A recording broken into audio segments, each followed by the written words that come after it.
guys, welcome to this Thursday edition of the show where I report on the latest in gaming news. And if you do go on to enjoy today's video, please remember to smack that like button and completely destroy the screen that you're watching this video on. Anyway, now let's jump into the headlining news. And it's that GTA 5 was rated by the ESRB, and the ESRB released some notes about the game and its adult content. Some of the things that they had to say about the game is that the game features depictions of dismemberment and blood splatter effects happen quite frequently. The game does also feature sexual material and/or activity. Players can get with prostitutes and you can hear moaning, but no nudity is depicted. From there, we move to drugs, alcohol, and bad language. Some sequences within the large game allow players to use narcotics such as smoking weed from a bong, lighting up a joint, even cocaine use is in the game. Also, the character you control, which is one of 3 at any time, can at various times consume alcohol, then drive while under the influence. Now, while you're playing the game, some of the characters may say a few things. Now, some of this dialogue are words like f***, and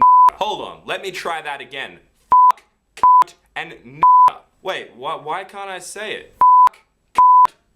Really? It even tracked me and put the dance. I guess I'll just have to kind of put them on screen, even though now they're also. Oh man, really? Anyway, it's now pretty obvious that this game is not for little children. We already knew that since this is a Grand Theft Auto game, but now it's pretty much confirmed. Drunk driving, sexual activities, and even drug use. Yeah, it's not for kids. But if you are a younger gamer that wants to play this game, I'd say stay away from the storyline because it's gonna mess with your head. Instead, maybe just go to the online part of the game. I'm not too sure, I'm not your parents, so get your parents to tell you what to do. And if your parents say, no, Jimmy, you cannot play this game, well, I guess that's just sad news for you. And speaking of sad news, here is the sad news. Sad news! What the fuck?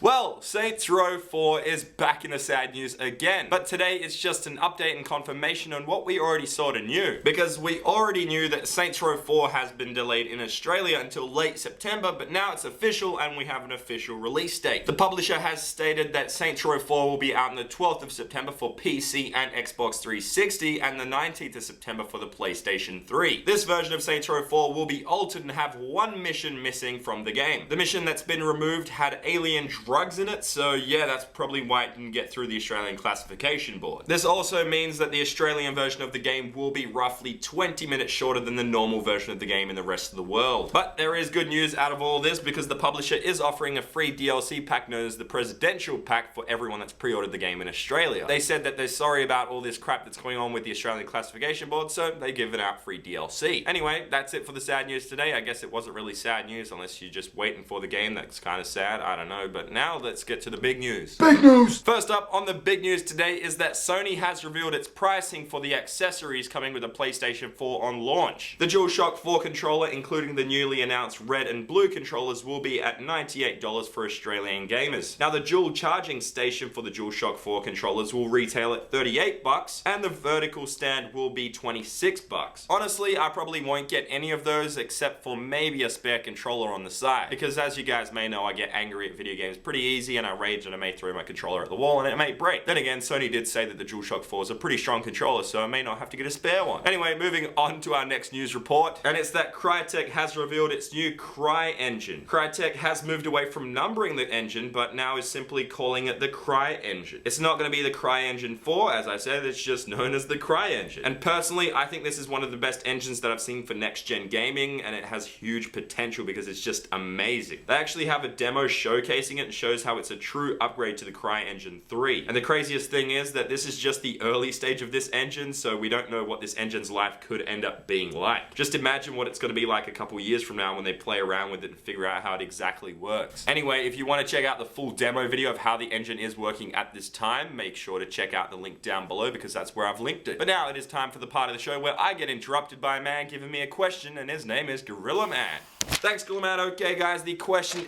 is, if you could add anything into a game as a pre-order bonus, what would it be and why? So put your answer down below in the comment section. Coming up on tomorrow's show. But during today's video, make sure you smack the like button because I'm ChampChong, my access Australian. Here are the answers to Gorilla Man's previous question.